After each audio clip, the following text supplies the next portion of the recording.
a passionate instigator and dynamic problem solver, Dr. Kevin Ross Emery, the host of the Dr. Kevin Radio Show, will be taking you outside the box, behind the curtain, and identifying the load of BS we are fed every day.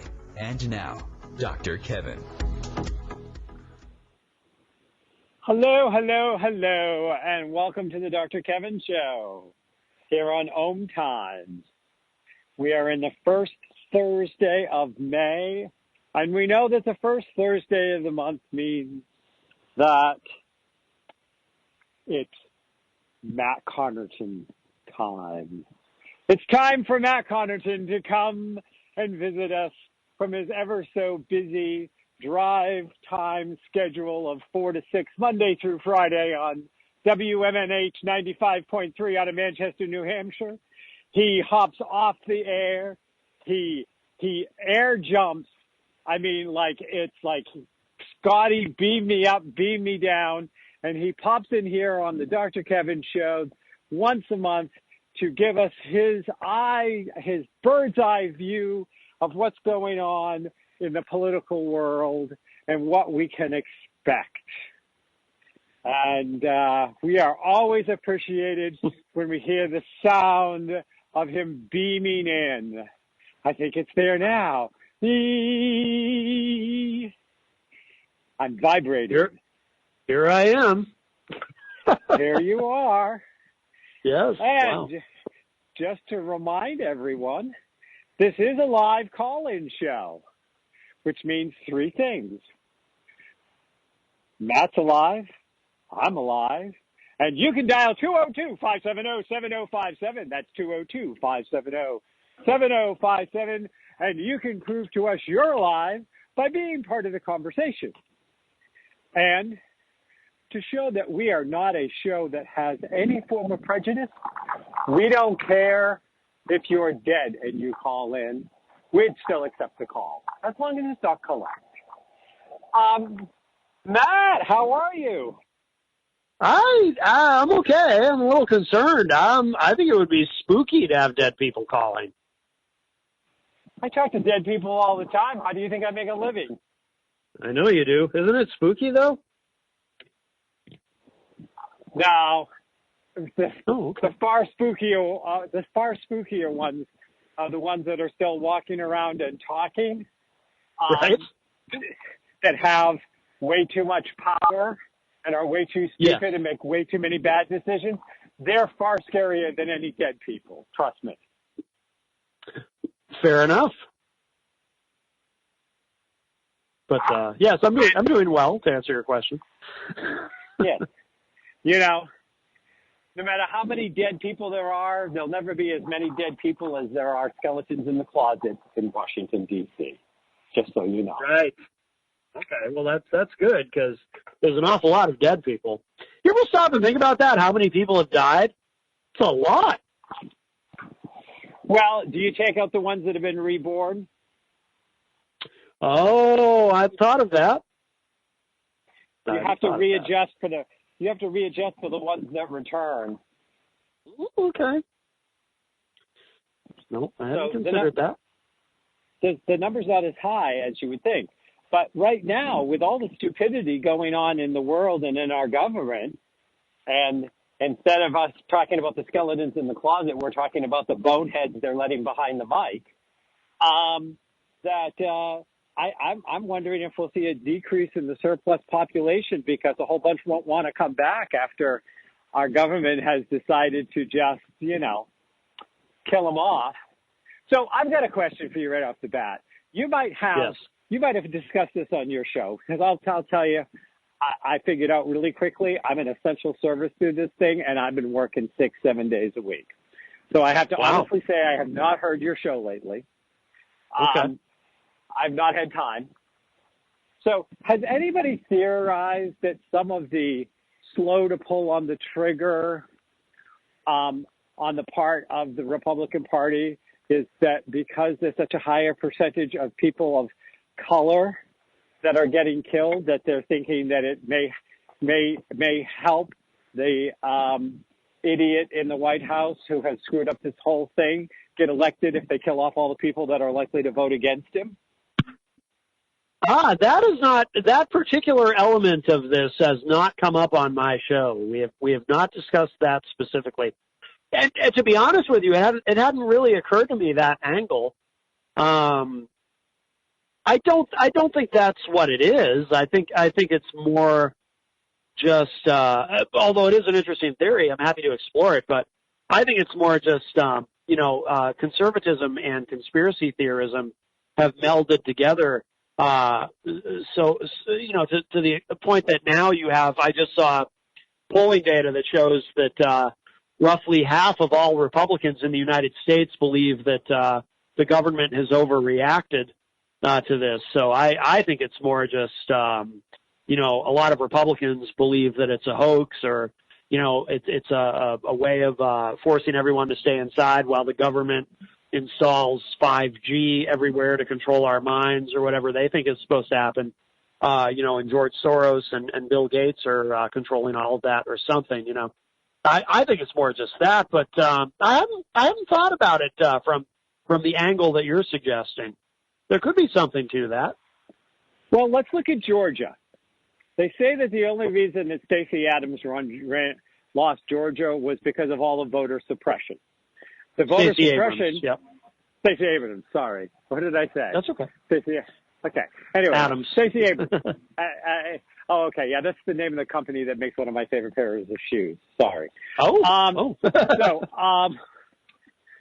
But Stacey Abrams. Okay, so she didn't get elected. She got very close, but there was a whole bunch of pulling people from the rolls and voter suppression that went on in Georgia, if you are to believe this. And if you are, and we're just going to assume for the minute that is, because we know that voter suppression is a popular tool among the Republican Party, and who are these people? Well, they tend to be people of color. And so now Georgia is opening it back up when it is actually increasing in cases, has not hit the top of the pandemic, and it's opening up things where people who are most likely to get affected are the people of color who are serving on the front lines that are going to be doing these things that are most likely to not only get COVID, but be killed by COVID. Because all the numbers are showing that it affects people of color. So, and there was an interesting thing I read, which is if he opens the state up, then these people, if they don't go back to work, lose benefits because they had a chance to go back to work, even though going back to work has taken their life into their hands. Right. So I have to say, I'm not doing conspiracy theory here. I think that part of the decision to risk the state to a huge burst of that was to eliminate some of the people that are going to vote this guy out of office if they live. I think that was one of the things that made the decision. I don't think it was the only thing, but I think that was on the table. Thoughts? It's a really good theory. It makes perfect sense. I can't argue with it. I would just add too, now that I'm kind of thinking it through now in my own head now that you've presented this, and it occurs to me that would, if that were true, that would make sense in that it would explain why Governor what's his name, Brian Kemp, I think, why he's being so reckless, because it's obvious what's going to happen in Georgia. Because of him moving too quickly here with reopening, they're going to have a spike or a series of spikes in cases. I mean, and they're gonna backslide. But if there's another purpose to this, if there's another motivation to why he's in such a hurry to reopen things, that would, I suppose, that would be it, because there's some other political advantage to doing it, kill off some black voters. It does make sense, and obviously you don't want to think that anyone could be so nefarious and so malevolent to even think that way, but it's politics. It is nefarious and malevolent very often. So It's a really good theory. Unfortunately, I wish it were not as credible a notion as it is, but it is. It's a very good theory. Yeah. I mean, and then we had the thing in Arizona that just happened because, Bozo did a rally and didn't wear a mask because, he wore one backstage. Okay. Somehow when you're going to tour a ventilator factory that's showing to making ventilators that are desperately needed in the country, there's not a backstage, bozo. Right. It's not an unreality show. Okay. But even his language said that. But then the protesters went to protest that, the government's staying closed in Arizona. And those nurses went out, those ICU nurses, on their days off in mask and gloves to stand witness to the horrible things that are happening that they're seeing firsthand. The people that are on 7 different kinds of drips and are being rolled over every 2 to 3 hours so that they can breathe, that they don't know whether they're going to live or die, that are in horrible pain, and they're experiencing this firsthand. And these guys show up at the State House with guns and go up and harass the nurses and yell in their face and cough at them, and the police don't arrest them. I don't understand. I don't understand because, if it had been a bunch of black men showing up with guns at the State House saying, we want you to open up, we'd be hearing the justification of why they all got shot. Oh, yeah. Oh, absolutely. Yeah, that's one of the things that I find so disgusting, by the way, about these, the conspiracy theorists and the people who, they think it's a hoax and all of this is, it is so disrespectful to all the, because they strap on their guns, and they think they're patriots and they think they're heroes. And that's how they comport themselves, when the real heroes are the healthcare professionals and all essential workers in a broader sense, but especially these healthcare professionals who are, putting their asses on the line, walking into a hail of bullets every day, figuratively speaking, to take care of people. They're the real heroes, and they have to put up with all these jackasses claiming that it's a hoax. It's such a slap in the face to these people who are doing all this great work to try to keep us all alive. It's unbelievable. It's heartbreaking. Yeah. Getting in the face of the police officers trying to rush and bozo encouraging them. I know. Talking out of both sides of his mouth, which is nothing new, because when you have a mouth that is that big and spits that much trash out, you can't keep it all in alignment. Yeah. But I mean, if he was as bright as he claimed to be, he could keep his lies straight, but that ain't never going to happen. Not at the rapid rate in which he puts them out. Oh, the governors need to do what they want. Oh, liberate Michigan. Maybe you need to listen to them. And Michigan is the 4th most contaminated state, for lack of a better word, and their numbers are not leveling off yet. And those people on the ground. Oh, and he goes after a nurse in that press briefing who said something about.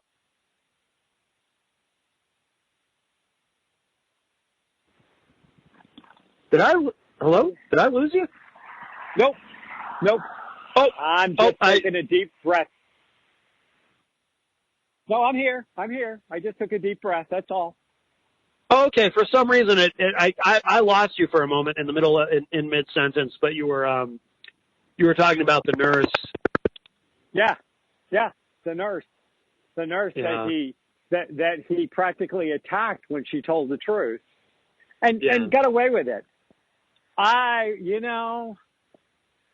would have sent this woman a big bouquet of flowers, candy, a case of wine if she had said, I'm sorry, Mr. President, that's not the experience people on the front line are having. Right. Well, you never want to upset Daddy. You know. Oh, it's incredible. You know. So now I've at least leveled out a little bit from my ranting. So tell me, what have been the hot topics on Matt Connarton Unleashed the last couple of weeks? Well, the last couple of weeks have been pretty exciting on the show because we've been able to return live. I don't know if you're aware, Dr. Kevin, but for about a month, they due to the stay-at-home order, they had suspended live programming from WMNH. So I was still doing my show every day, but I was having to pre-record it at home and then email it into the station, and it would run during this time slot.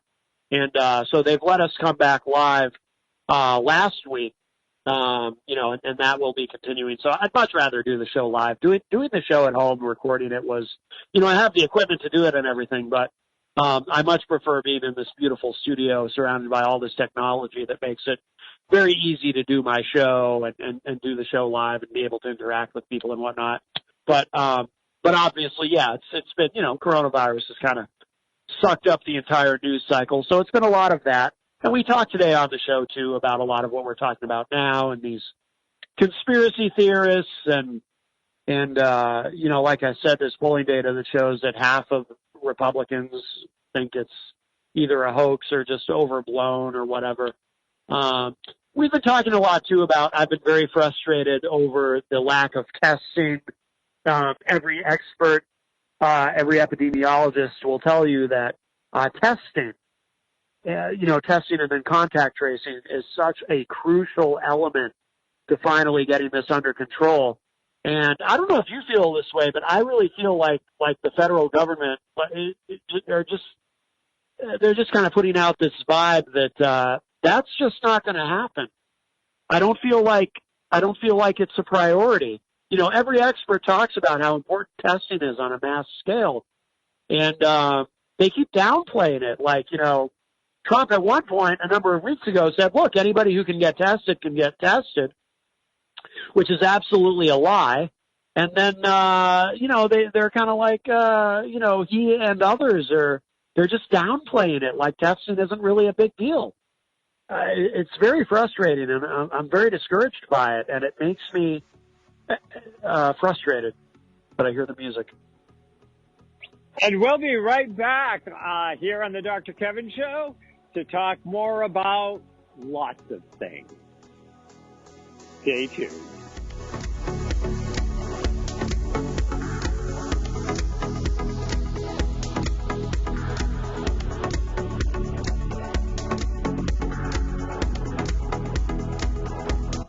Conscious media for conscious minds.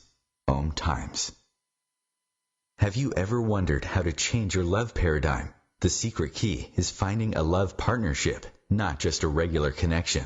How do you find these? Through conscious relationships. Ascending Hearts Dating is a dating site for people like you that believes in second chances and a different type of spiritual connection. Try Ascending Hearts for free today at ascendinghearts.com and change your love paradigm. Ascending Hearts, the premier dating community for the spiritually awake. Hello, I'm Sandy Sedgbeer, host of OMTimes Magazine's flagship radio show, What is Going On? My passion is sifting through information, research, and innovations from new thought teachers, speakers, and researchers pushing back the boundaries of what we know about life, energy, metaphysics, and the universe. I love shifting perceptions about who we are, why we're here, and how quickly impossible becomes normal when we open our minds, expand our awareness, and accept that the only limits that exist are those we place upon ourselves. So if you're the kind of forward-thinking, eager investigator of what lies beyond the current reality that most perceive, why not make a date to come play with me in the field of possibilities at 4 p.m. Pacific Time, 7 p.m. Eastern Time every Thursday, and together we can discover what's really going on. A social distancing tip. While the CDC urges you to avoid close contact, like hugging or shaking hands, there are other non-physical ways to say hello. Wave, wink, use sign language, salute, smile, give the peace sign, throw up an air high five, do jazz hands. Remember, stay a minimum of 6 feet or 2 arms length away from others, and stay home if you can. For more info, visit coronavirus.gov. Let's all do our part, because we're all #AloneTogether. Brought to you by the Ad Council.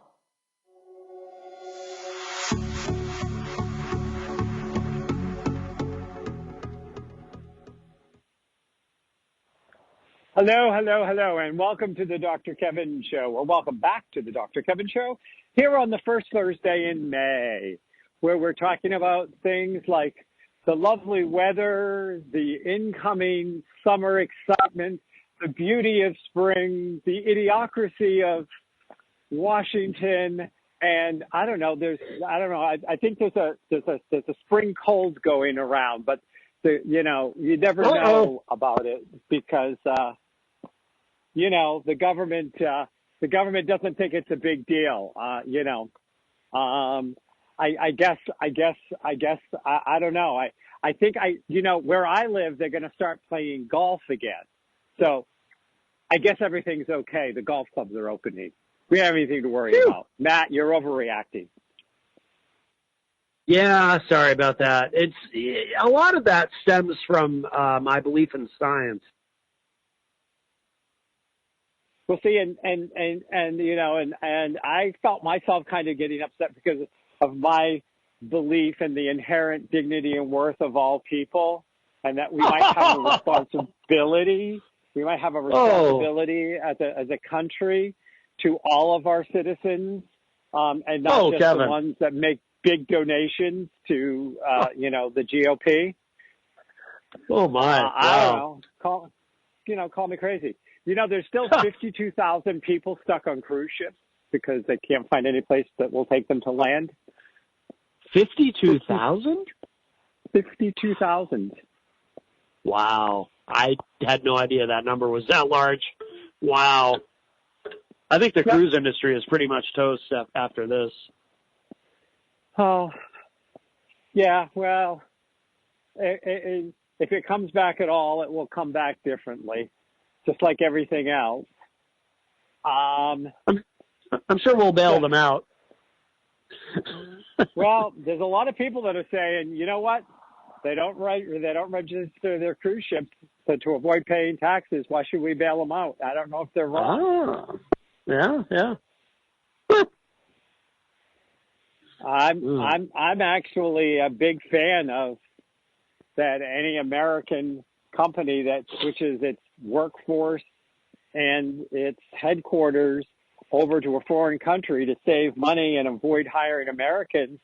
I think that there should be huge fees and tariffs on them that, help offset the fact that they're making a lot of money and not doing any kind of corporate responsibility. So I'm all for it. Sure. You didn't want to help us. You didn't want to help us when you could, and you were successful, and you take all of these Americans' money and not want to contribute to society. Screw you. Yeah. I agree. I don't have any and I love cruise ships. I've taken almost a dozen of them, and I really enjoy them. Have you really? That many? Yeah. Wow. Yeah. I never have. I can't even imagine it. I think I'd lose my mind. I don't want to be trapped on a boat. Matt, I'm a gay man. I know all about cruising. Trust me. Well, fair enough. So, what do you think is what's up with the whole Michael Flynn thing? I didn't have a chance to get to look at that too closely today, but I do think that, obviously it stinks. Clearly Bill Barr is doing Trump's bidding. The Justice Department under Bill Barr would like to just let Flynn walk. And, I think there should be some consequences for lying to the FBI, personally, if no one is truly above the law. Because that was one of the original arguments that if you recall, that Flynn's defense had made that, he lied to the FBI, but they didn't tell him. They didn't remind him that you can't lie to the FBI. So it's not really his fault, which is so bizarre. Like, what? But that was their argument. So, yeah, it stinks. I mean, he was working for a foreign government, and if you're working for a foreign government and you're not bothering to tell the United States government that you're working for a foreign government, clearly you're up to something anyway, right? So just on its face, everything that he did looks really bad. I think he's a traitor. So you think it would be okay if the Donald said, "I'm working for Russia"? That makes it okay if he lets us know? No, but it would be refreshing honesty. Yeah, well, I don't think he. I don't think he knows what the word means. I think it's been so long since that and him have been in the same room that I think they wouldn't recognize each other. Right, right. Okay, so there's not a whole lot more to say about COVID that I know of, except for the fact that we got another wave coming in July. You watch. And we got another one coming in October. And if the only blessing is that it throws the GOP out of the Senate and the White House, and maybe we can get some people in who at least pretend to care about the American people, then I'll say, well, maybe it was worth it. Because, there's got to be something. I mean, go ahead. There may be some long-term silver linings. It's this lack of pollution has given the Earth a chance to heal a little bit. And if in the long term, because I think after this, you're going to see a lot more people working from home. A lot of these companies have had to either speed up plans to get their employees working from home, or have had to scramble and figure out plans to make that happen. And that will cut down, if you have fewer commuters, that will cut down on pollution. This might be good for the planet long term. If some of these changes turn out to be a little bit more than temporary. Also, too, I do predict that in the future we will have much easier cold and flu seasons because so many people will be in the habit of washing their hands more consistently during cold and flu season, and really thinking about that and being kind of, conscious of and conscientious of, not picking up germs and spreading them, So I think there's, I think there's some potential long-term silver linings, and I also think we need to find those silver linings where we can and appreciate them. Well, one of the things I say, and, in the last week, I have been personally much more closely personally touched by everything going on than the last time we spoke. And, and I'm not going into details. It's a very open and sore wound right now, this whole thing. And so I'm probably a little more ramped up than even normal, which is hard to believe. And I think that, I have been sharing and preaching and doing spiritual power hours and sending energy out and reminding people every day, say your blessings. Every day, Jeff and I say our blessings of the good things that we still have to be happy for and the good things that are going on. And that in times like this, sometimes it's actually easier not to take things for granted. Absolutely. Absolutely. And by the way, you mentioned blessings. Can I just say, and I've been saying this on my show, what's an enormous blessing?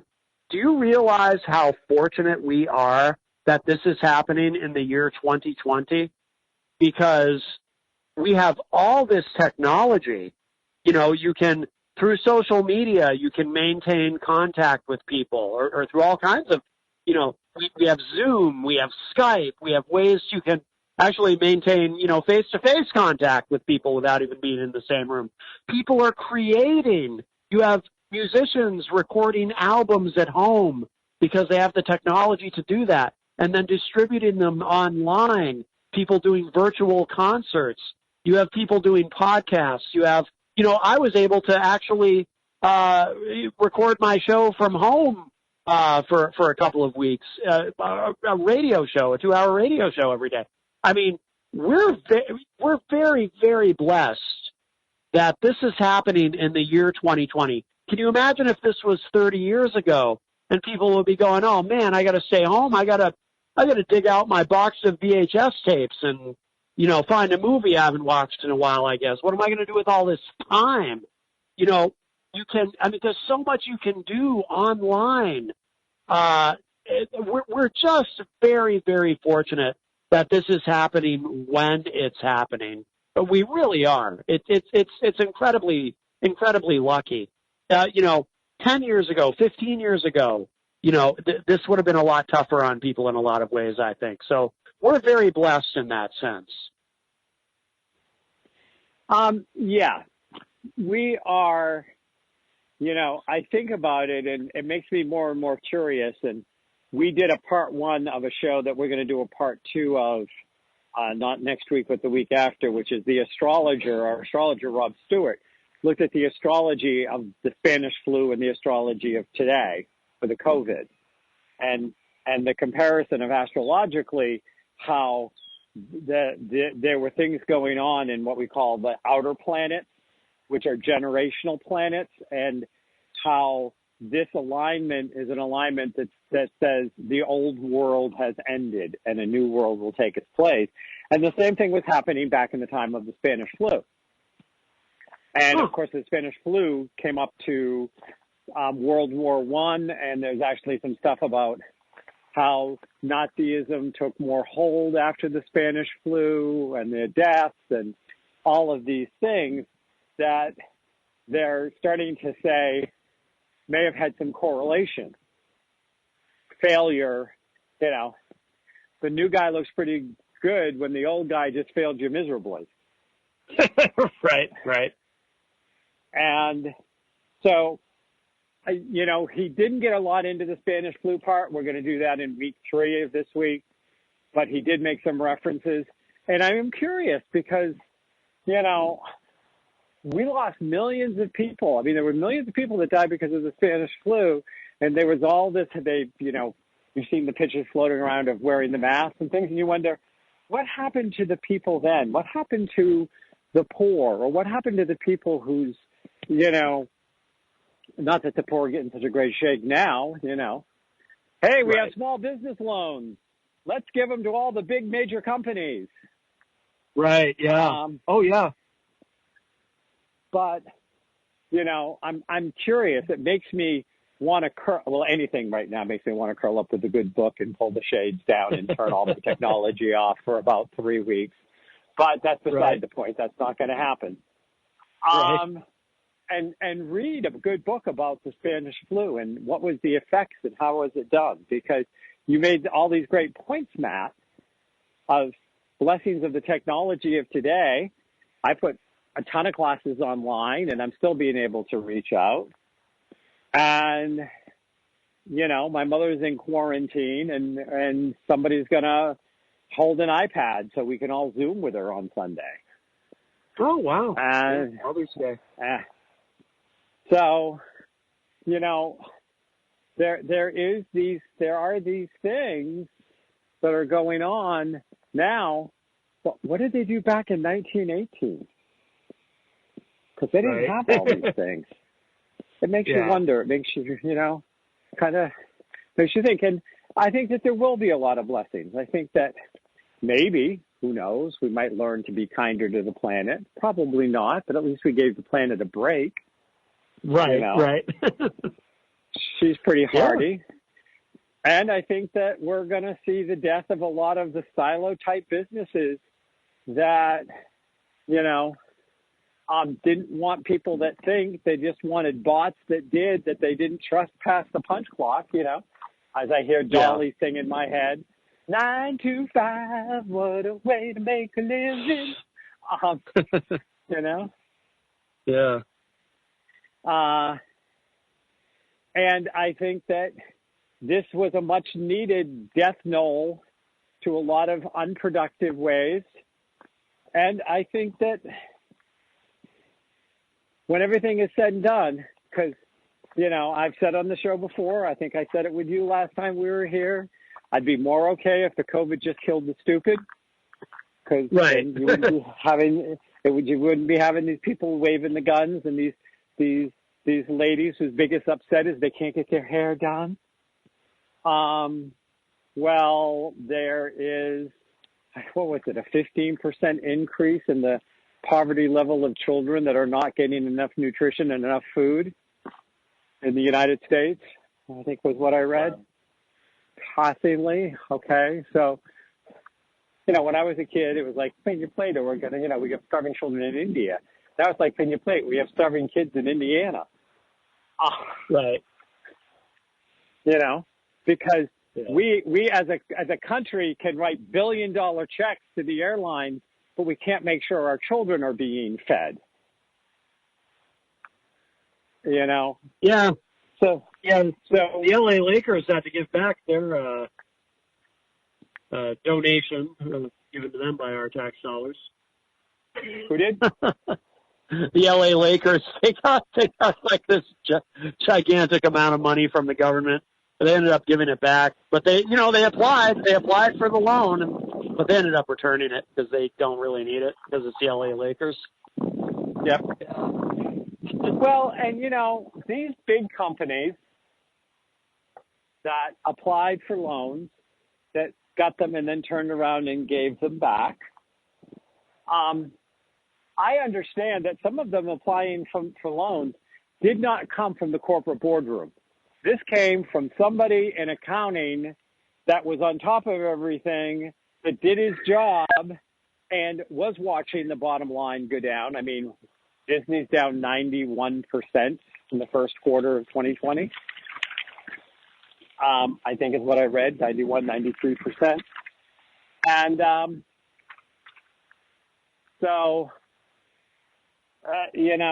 that it asked for a loan, but I think that some of these companies that asked for loans then got them and then returned them.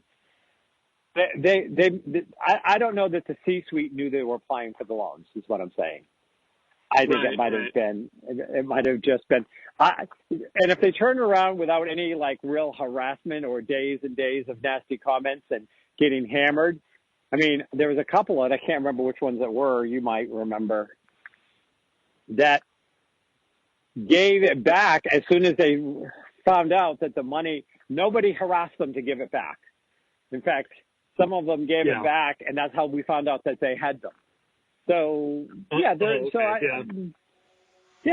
so there's some corporate ethics there, is all I'm saying. Yeah. Okay, we'll be right back. And remember, this is a live call-in show, so call in 202-570-7057. That's 202-570-7057 here on the Dr. Kevin Show.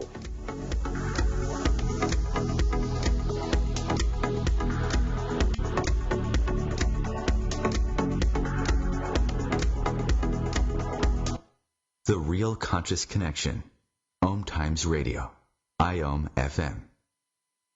The number one reason girls drop out of school in sub-Saharan Africa is lack of access to feminine hygiene products. The Pads for Schoolgirls Project, an outreach of Humanity Healing International, is changing this paradigm by setting up sewing programs at schools, teaching girls a vocational skill, while producing the reusable pads that help keep them attending classes. The girls pay it forward by making and giving pad kits to other girls in need. To learn more, visit humanityhealing.org. Humanity Healing is where your heart is.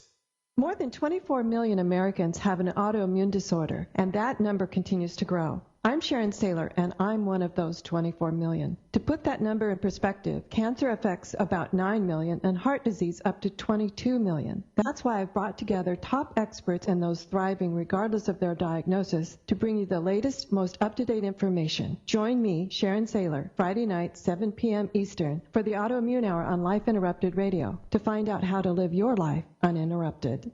911, what is your emergency? My kid shot himself. All right, where's the wounds? 911, what's your emergency? Please help. My son shot his brother. 911, what is your emergency? Okay. 911, please state your emergency. Every day, 8 kids and teens are unintentionally killed or injured by loaded and unlocked guns. It wasn't locked. Learn how to make your home safer at endfamilyfire.org. Brought to you by the Ad Council and End Family Fire.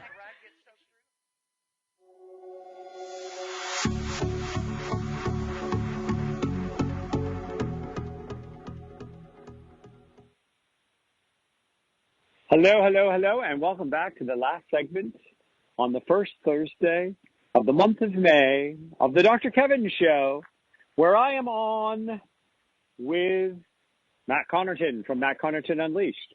You can go to ipmnation.com and listen to Matt on his drive time show, 4 to 6, Monday through Friday on WMNH 95.3, or you can listen to it on the airwaves if you are in the area of Manchester, New Hampshire. So, Matt,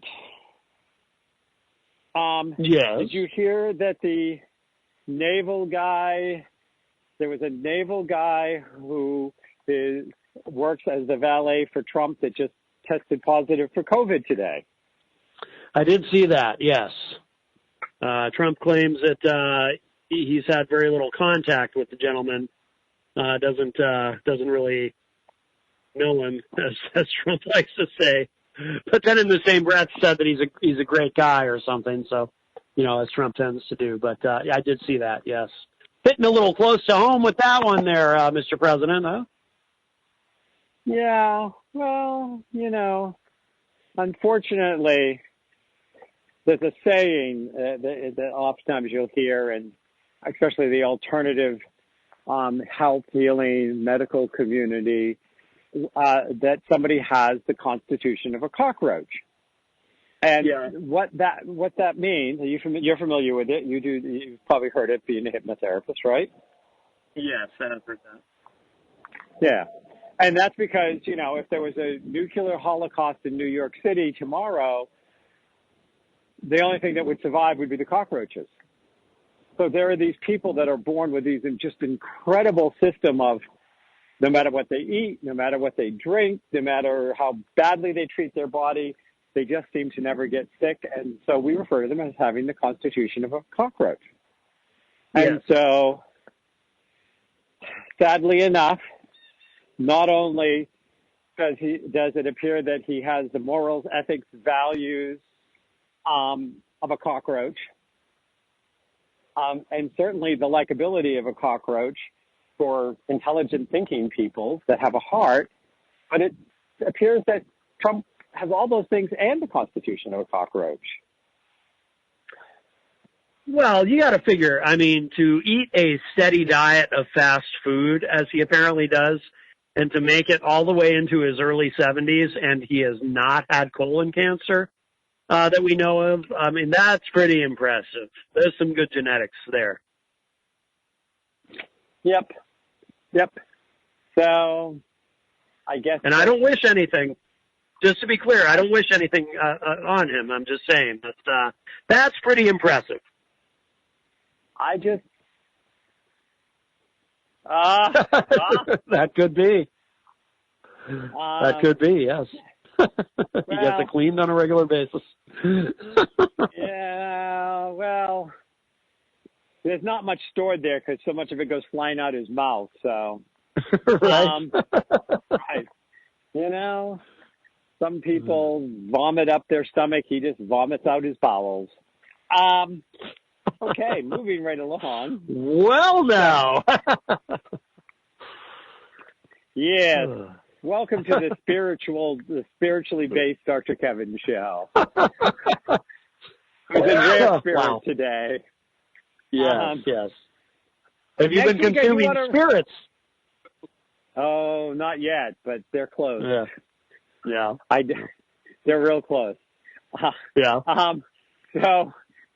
But next week, people, you can tune in, and it will be Thoughtful Thursday, and I'll be on with Reverend Lori Powers Otto, and we'll share stories of good news and good luck and wonderful people that are doing wonderful things in the world. And Lori will be that nice mediating influence. Maybe I should just let her do the show by herself next week. What do you think? I don't know. I mean, is she open to discussion about bowels?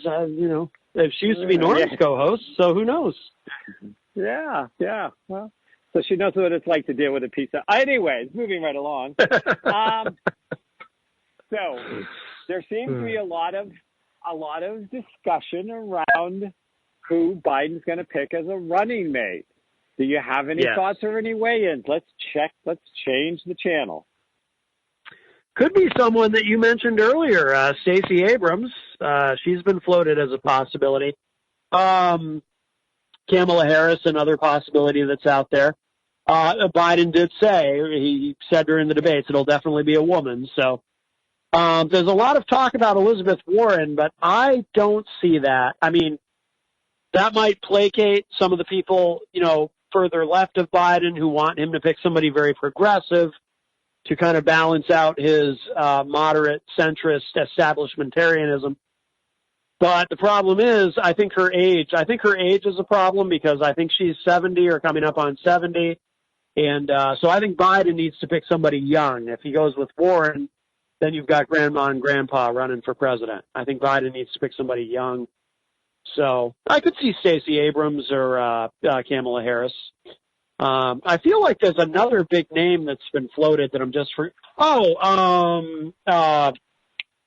what's her name now from Minnesota? Amy Klobuchar, who I think would be a great pick. I like her. I think she's very, very competent and confident. I always use that phrase when I discuss her. She impressed me during the debates.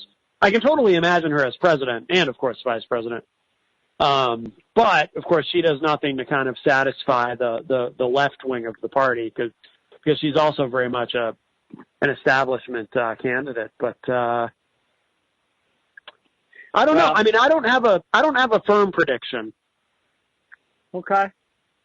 Well, the one thing I heard about Warren was if he chose Warren and they got elected, that the Republican governor would be replacing her for up to 18 months with temporary, and he's going to replace him with a Republican, which could alter the weight of the Senate.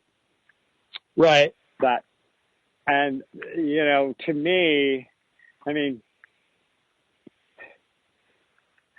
yeah, I understand that there would be a lot of people that might not be happy with the picture of American Gothic on the White House, with Biden holding the pitchfork, and we all know he wasn't my first choice, but and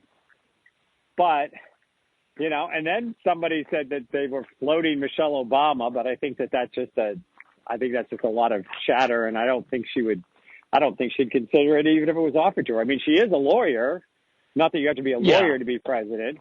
And she definitely picked up some savvy by being in the White House, but and I love her. I think she's fabulous, but I think she's fabulously smart and wouldn't step back in that building if you paid her. Right. Yeah, I think that's a fantasy that a lot of people have that it's just not going to happen. I don't see it. And I heard something about Gretchen, the governor of Michigan, has been making definitely making some waves and get some attention, and and she's got governor experience of a state which the Democrats really would need to carry. I knew I was forgetting someone. Yeah, her name is out there as a possibility. Yeah, she's young. I can see that. I can see Gretchen Whitmer. Yeah. Yeah. I mean, he could always go see if he could convince Sarah Palin to jump parties. I mean, look how much good she did for John McCain. Right. Yes, So, Sarah Palin, my favorite Hooters waitress with learning disabilities. That's how I always think of her. But let's move into that. There's a lot of things floating out there, but you, somebody who, I don't always agree with your opinion, but I always respect it because you keep a close eye and you watch and you listen and you're always very thoughtful when you decide to come out and make a statement about something, in these areas. Who would you like to see him pick as a vice president? Oh, that's a great question. I mean, well, if we want him to win, I think probably Amy Klobuchar. She just really impressed me. I'm going to go with her. Okay. There's a lot of talk about, what would it look like if he made, like Kamala Harris the Attorney General so she could clean up all the bar messes. They've talked about Pete for Secretary of State. That working in a lot of the candidates that were actually somewhat impressive into key roles into a new government. What do you think? What would your dream team cabinet be? Well, I have some concerns about Kamala Harris. I would want an attorney general who is, more opposed to the drug war. I mean, I think she does favor legalizing cannabis at this point. I think she has said that. Her record says otherwise, but I think she has taken that position. But I mean, she certainly would be competent. Buttigieg as Secretary of State makes sense. He's a veteran. He's been to war. He gets it. He understands. So I think those are both good picks. And maybe Elizabeth Warren could be, maybe Secretary of Commerce, because I think she's going to have a place in Biden's cabinet somewhere, just not as VP. I'm sure a lot of people would like to see Bernie Sanders have some sort of place in the cabinet, but that I don't think will happen. I don't think Bernie's going to get anything out of this. Trying to think who else was who else had run who was impressive, who might he'd probably pick up some folks from the Obama administration, I'm sure, like Julian Castro. I could imagine him having a role. He was, of course, part of the Obama administration. I could see him being brought back. How about Yang? Oh, Andrew Yang, yeah, he impressed a lot of people. What's interesting about Yang, too, is he also, there's some Republicans and independents who liked him as well. Yeah, I could see him, maybe he could be Secretary of Commerce, or maybe run the Small Business Administration or something like that. I could see that. I'd forgotten about him. I could definitely see him having a role in the Biden administration. Absolutely. Yeah. What? I mean, I was just going to say, what about you? Who would you like to see in there?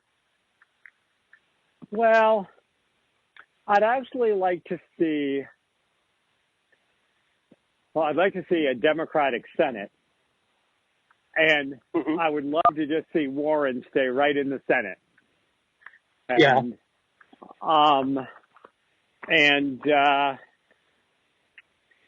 she might be a good Senate Majority Leader. Yeah. I mean, there are lots of positions of power other than cabinet members. And I think Bernie's too combative to be in the cabinet. I mean, I don't disagree with some of what Bernie says, and I would have voted for him if he had gotten the nomination. But I do think that he's got addicted to being combative. And, he just is an angry old white man. And, right. And so in some ways I'd like to see him in the Senate. I would not want to see him as Senate Majority Leader because I don't think that he would be good at ever brokering a deal. Right. Because of his combative nature. But I think Elizabeth Warren, I think she can turn on the charm when she wants to make things happen. Oh, sure. I mean, I know she, more so. And we don't want to forget Marianne Williamson. She could be, let me see, what could she be? Maybe the leader of HUD? I don't know. She'd be as qualified as the person there now. Yeah, and she'd have a heart. Yes. Okay. We will see you next week right here at OMTimes for Thoughtful Thursday with Lori Powers Otto and myself. Matt, thank you as always. A light and lively conversation. And we'll have you on the first Thursday in June here at OMTimes on the Dr. Kevin Show.